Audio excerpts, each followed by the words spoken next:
长期腹泻如何改善呢？胃溃疡患者又该如何调理身体呢？长期用咖啡灌肠来通便安全吗？吃饭前可以喝汤吗？排便呈现羊粪便的颗粒状是什么原因呢？经期来之前肠胃胃痛、腹泻要怎么办呢？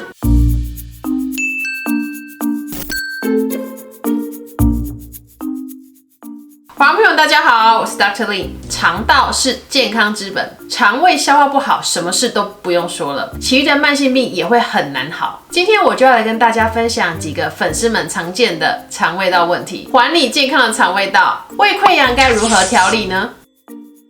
有粉丝问啊，他们有胃溃疡，那要怎么样调理身体呢？其实胃溃疡患者他需要修补受伤的胃黏膜，并且去加强身心的压力管理。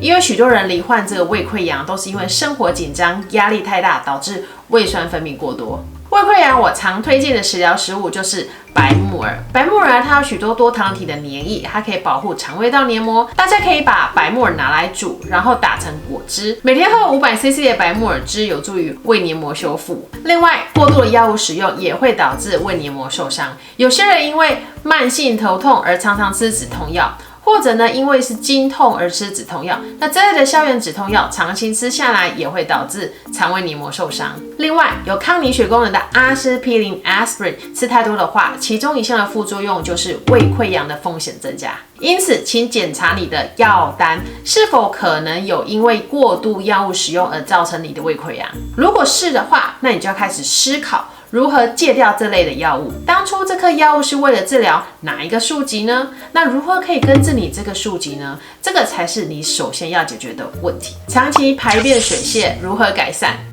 有一个粉丝问啊，他干燥症2年了，吃中药治疗，他一直都有排便水泄的问题。他原本以为是药物的副作用，然后他可能是看了我某一集的影片，他说他觉得我的观点应该是正确的，所以他想要寻求我的协助。排便水泄呢，必须要找出真正的原因，因为有可能是中药的这个配方所造成的。因为有时候中草药为了要降火气，它会强调要有泻的功能，但是太泻反而会让身体更容易虚掉。那这个时候呢，你就需要去调整草药的配方。再来，这个粉丝说他有干燥症，干燥症本身就是一种自体免疫的疾病，所以你必须要从免疫系统整个去调整才能根治。那建议这个粉丝呢，可以去看我们健康聊天室的一系列自体免疫的影片。再来，不管你是有没有在进行治疗，若你是长期发生腹泻，这就是不对的。因为在真正的健康状态下，排便应该是成条状的。那长期腹泻呢，代表你的肠道黏膜系统绝对是有问题的。你必须要去找出到底是什么原因所造成的。临床上呢，我常看到几个不正确的观念，在这里要特别提出来。我曾经有看过有人长期使用咖啡灌肠，导致长期腹泻。有些人呢，为了减重呢，这个泻药吃太多也会导致腹泻，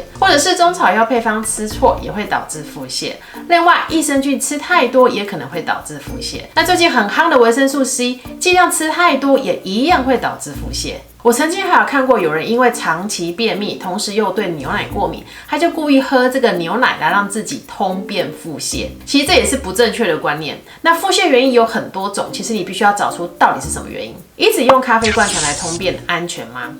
有粉丝问说他有长期的排便问题，他说不晓得用咖啡灌肠的方式有没有效，是不是安全呢？我知道有些人会依赖咖啡灌肠来通便，这个其实很危险，因为久了之后呢，你的肠道可能会无法在自己正常的蠕动，就会变成所谓的 atonic colon 无力的大肠。所以你短期使用就算了，但是你长期使用下来的话，真的是不是很建议。那我还是建议大家要养成这个健康的饮食和健康的排便习惯，让肠子自己蠕动、自己排便才是上上之策。吃饭前到底可以喝汤吗？有粉丝问我说啊，他吃饭前啊都会习惯喝一碗大汤，那最近他发现他排出来的粪便都看起来都毛毛的，那为什么会这样嘞？曾经有位患者跟我说，他吃饭前会喝这么一大碗的汤，然后他就问我说，他原本的排便都是很成型的，那为什么他最近排便反而是不是这么成型，而且反而会有点发毛的样子？我跟他说，这是因为你饭前喝太多汤了，导致粪便的水分太多，而且吃饭前其实是不建议喝太多汤的，因为会让你的这个胃液被稀释掉。那胃液被稀释掉的话呢，食物中的蛋白质就不容易被完整的消化。排便成羊粪便颗粒是什么原因呢？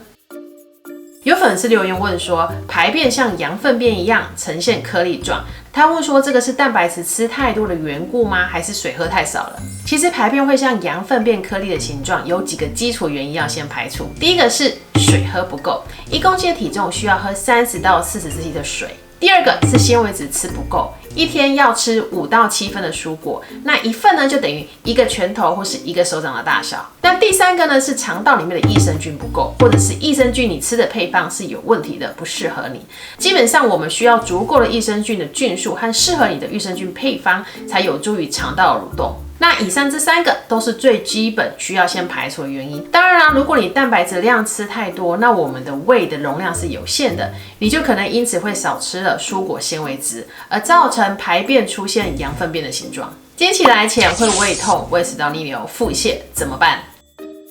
有粉丝留言跟我说，他常常会经期前胃痛、胃食道逆流，然后还有腹泻。其实如果你的胃发炎、胃食道逆流和腹泻每次都是发生在经期来之前，那就代表这个问题是跟荷尔蒙波动是有相关的。也就是说，若这个症状并不是1个月30天都在发生，而是特别在经期来之前的时段才发生的话，代表你就必须要处理荷尔蒙波动，才能根除这个问题。因为问题可能不是你的胃，而是你的荷尔蒙。更多女性荷尔蒙妇科相关的知识，欢迎大家可以去看健康聊天室的妇科系列影片哦。肠道好，人就不老。在整个身体系统里面，肠胃道系统是一个非常重要的枢纽，因为健康的根本就是拥有良好的消化吸收功能。尤其现代人生活紧张，工作压力大，肠胃经常出问题，尽快将肠胃功能修复好，找回健康的自己是非常重要的。健康聊天室到目前总共有4部关于肠胃保健的影片，想要了解更多相关的知识，请点选下方资讯栏的连结。如果你觉得今天我们的影片很实用，也欢迎将这部影片分享给需要的朋友们哦，也别忘了订阅、按赞跟分享哦。健康聊天室，我们下次见。